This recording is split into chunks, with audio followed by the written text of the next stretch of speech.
We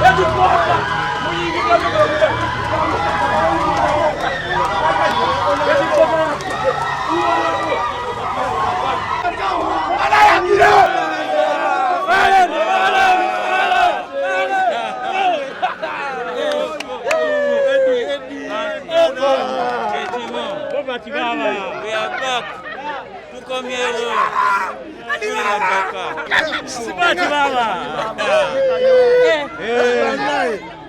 Balokuza president baba.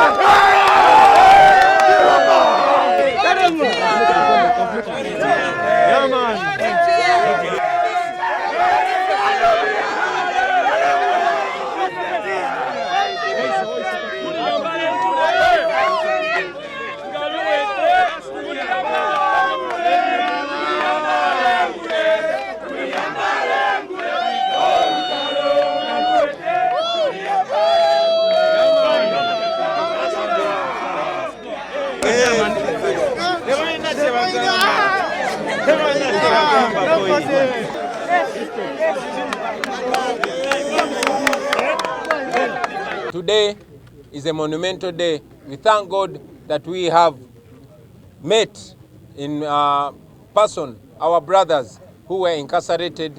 This is another batch of the many comrades that were arrested in Kalangala on the 30th of December last year. We can never thank you enough in words. We thank all Ugandans that put pressure to see that our brothers come from Chitalia. We are with them today.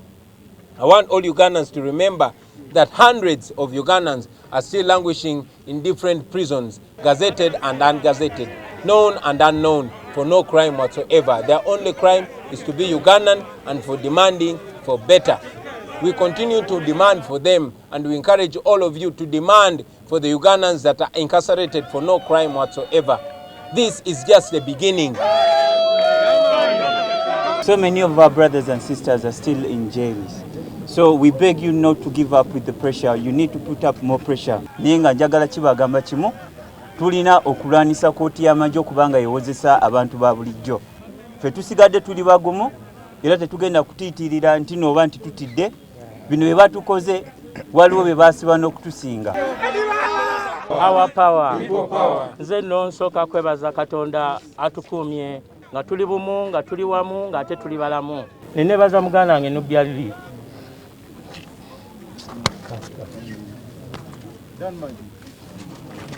Nubian webale nnyo kubeerawo ku lwaffe. Baganda bange mwenna mwebale kuguma, basibe bannaffe mwenna mwebale kuguma bannange.